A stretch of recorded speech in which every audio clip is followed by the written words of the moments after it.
السلام علیکم، بسم اللہ الرحمن الرحیم۔ آج جس موضوع پہ ہم بات کرنے جا رہے ہیں وہ ہے teacher education and its significance. سب سے پہلے ہم اس کی ڈیفینیشن دیکھتے ہیں کہ یہ ایک ایسی ایجوکیشن ہے جو استاد کے ہنر اور صلاحیت کو اجاگر کرتی ہے۔ اس کے ذریعے انسان کی شخصیت کی اثر نو تشکیل کر کے استاد کے قالب میں ڈھالنے کی کوشش کی جاتی ہے۔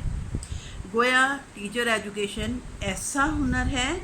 جو زیر تربیت اسٹوڈنٹ ٹیچرز کی تدریسی اور پیشہ ورانہ صلاحیتوں کو اجاگر کرتی ہے۔ ابتدائی دور میں جب زندگی بہت سادہ تھی تو اس وقت ٹیچنگ جو ہے وہ ایک پیشے کے طور پہ نہیں استعمال کی جاتی تھی، بلکہ فیملی کا جو سربراہ ہوتا تھا وہی اپنی اولاد کو تعلیم دیتا تھا۔ گویا تعلیم سادہ تھی، آسان تھی اور مختصر تھی، اور گھر کا سربراہ جو تھا اسی کی یہ ڈیوٹی ہوتی تھی، اسی نے اپنے بچوں کو سکھانا ہوتا تھا، زندگی گزارنے کا ہنر بتانا ہوتا تھا۔ اور آہستہ آہستہ یہ بھی تھا کہ جب قبائل تھے تو قبیلوں میں جو سردار ہوتے تھے وہ نوجوانوں کی تربیت کیا کرتے تھے، یعنی شکار سکھایا جاتا تھا۔ اسی طرح سے گھریلو سربراہ جو ہے وہ کھیتی باڑی کے طریقوں کو سکھانے کے لیے اپنی اولاد کو اپنے ساتھ رکھتے تھے، شکار کرنے کے طریقے سکھاتے تھے، یعنی جس فرد کا جو پیشہ یا جو ہنر ہوتا تھا وہی اپنے بچوں کو وہ ہنر جو ہے وہ منتقل کر دیتا تھا۔ آہستہ آہستہ زندگی پیچیدہ ہوتی چلی گئی اور افراد میں تقسیم کار ہونے لگی، اور اس کے حساب سے جب تقسیم کار ہونے لگی تو باقاعدہ نصاب کا تعین کیا جانے لگا۔ ہر قسم کے ہنر کے لیے باقاعدہ تعلیم کا آغاز ہوا اور تعلیم و تربیت کی ضرورت محسوس ہوئی۔ اس طرح سے یہ ہوا کہ باقاعدہ ہر ہنر سکھانے کے لیے اساتذہ کی ضرورت محسوس ہونے لگی، اور دور جدید میں ایسے ہوا کہ اساتذہ کے لیے باقاعدہ تربیتی نظام بنایا جانے لگا۔ بقول مصور علی حمیدی جو کہ ایک ایجوکیشنسٹ ہیں، حقیقت یہ ہے کہ معاشرے کو ہمہ پہلو ترقی دینے کے لیے ہمیں اساتذہ کے نظام تربیت کو ترقی دینا ہوگی، کیونکہ یہ تربیت یافتہ معلم ہی ہے جو طلبہ میں فطری تجسس، منطقی انداز فکر اور شہریت کی ذمہ داریوں اور قیادت کے اوصاف کو جلا بخشتا ہے۔ اب اگر ہم بات کریں کہ مقاصد کیا ہیں تربیت اساتذہ کے حوالے سے، اگر ہم غور کریں کہ مقاصد کیا ہیں، تو سب سے پہلے تو یہ ہے کہ مہارت سکھانا ہے، یعنی جو بھی ٹیچر ہے اس کو ہم نے نفس مضمون پر مہارت سکھانا ہے، یعنی جو ٹیچنگ کا جو بھی طریقہ کار ہے اس پہ ہم نے سکھانا ہے کہ وہ کس انداز سے ٹیچنگ کر سکیں گے۔ تدریسی حکمت، یعنی کون سی حکمت عملی اختیار کی جائے گی جس سے تدریس جو ہے وہ بہتر طور پر سر انجام دی جا سکے۔ فنی طریقوں سے واقفیت سکھائی جائے گی، یعنی تدریس کے فنی طریقے جو ہیں ان کے حوالے سے تربیت دی جاتی ہے۔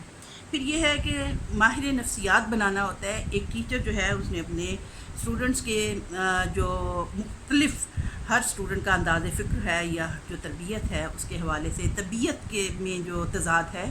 ان تمام باتوں کو نفسیاتی طور پہ مطالعہ کرتے ہوئے بچوں کو تعلیم دینی ہے، یعنی ایک استاد کو ماہر نفسیات بھی ہونا چاہیے۔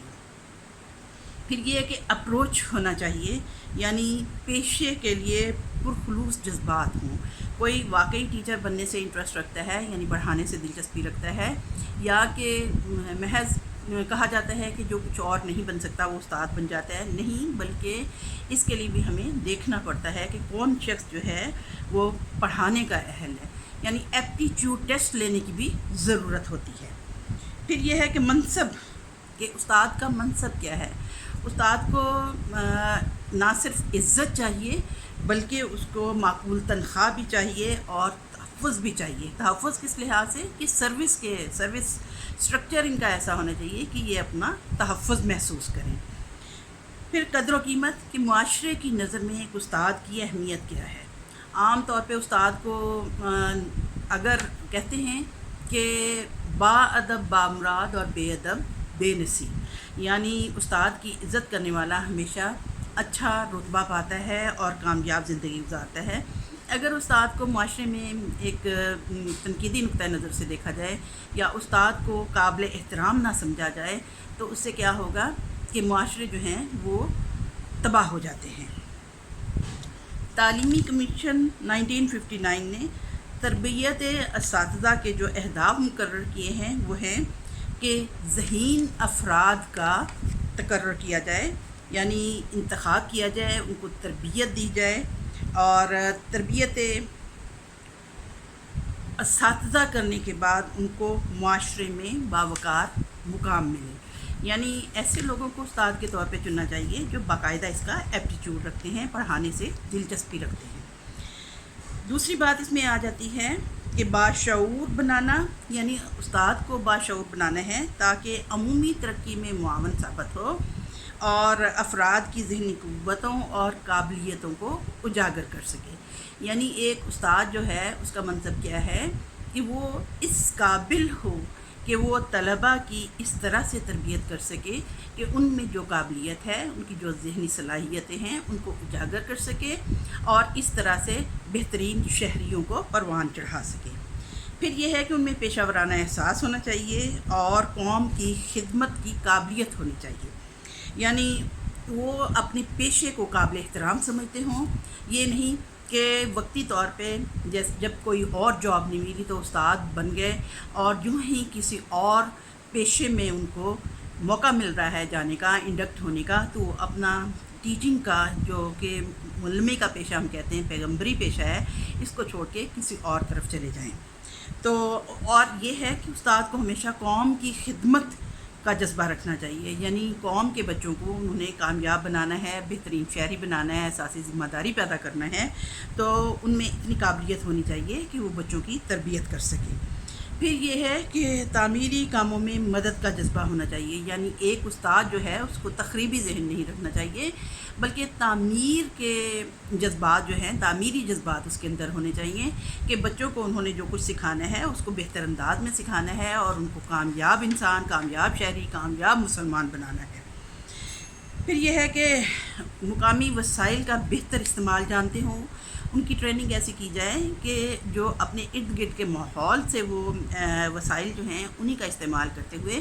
تعلیم کو بہتر سے بہتر انداز میں پہنچا سکیں، یعنی جس کو کہتے ہیں ہم کہ سستے اور دستیاب وسائل کا استعمال کرتے ہوئے وہ اپنی ٹیچنگ کو زیادہ دلچسپ اور بہترین بنا سکیں،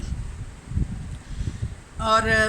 ایسی چیزوں کو وہ تدریسی معاونات کے طور پر استعمال کرنے کے اہل ہوں۔ مثال کے طور پہ اگر بچوں کو پودے کے پارٹس کے بارے میں پڑھا رہے ہیں تو عام اسکول کے گراؤنڈ میں موجود کسی بھی پودے کو لے سکتے ہیں جس کی جڑ، تنا اور پتے اور مختلف چیزوں کے مختلف پارٹس کے جو حصوں کے بارے میں بچوں کو سمجھا سکیں، بتا سکیں۔ یعنی ضروری نہیں ہے کہ بہت مہنگے مہنگے وسائل کا استعمال کریں، بہت زیادہ ان کے پاس مہنگی چیزیں ہوں جن کو وہ تجربات میں لا سکیں، بلکہ مقامی طور پہ اویلیبل جو وسائل ہیں انہی کا استعمال کرتے ہوئے ان کو تدریسی معاونات کے طور پر استعمال کر سکیں۔ پھر یہ ہے کہ ضابطۂ اخلاق کی پابندی، استاد ایک رول ماڈل ہوتا ہے اور جیسے اخلاق کو کردار کا مظاہرہ وہ کرے گا، اسٹوڈنٹس یقیناً اس کو ایک رول ماڈل سمجھتے ہوئے اسی پہ عمل کریں گے۔ مثلاً اگر استاد وقت کا پابند ہے تو اس کی کلاس کے بچے جو بھی ہیں وہ پابندی وقت کو مد نظر رکھیں گے۔ اسی طرح سے استاد اگر خوش اخلاقی سے بات کرتا ہے تو اس کے بچے جو ہیں وہ بھی اسی کا پرتو ہوں گے۔ کہتے ہیں کہ آپ اگر کسی استاد کے بارے میں جاننا چاہیں تو آپ اس کے اسٹوڈنٹس کا معائنہ کر سکتے ہیں، دیکھ سکتے ہیں ان کو،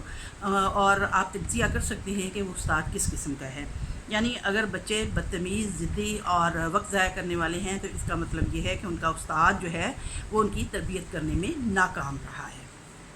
اور ایک اچھا استاد ہمیشہ اپنے بچوں کو وقت کا پابند اور بہترین اس میں ایسے احساس پیدا کر سکتا ہے، ایسے جذبات پیدا کر سکتا ہے جس سے وہ بہترین شہری ہو سکتے ہیں۔ پھر یہ ہے کہ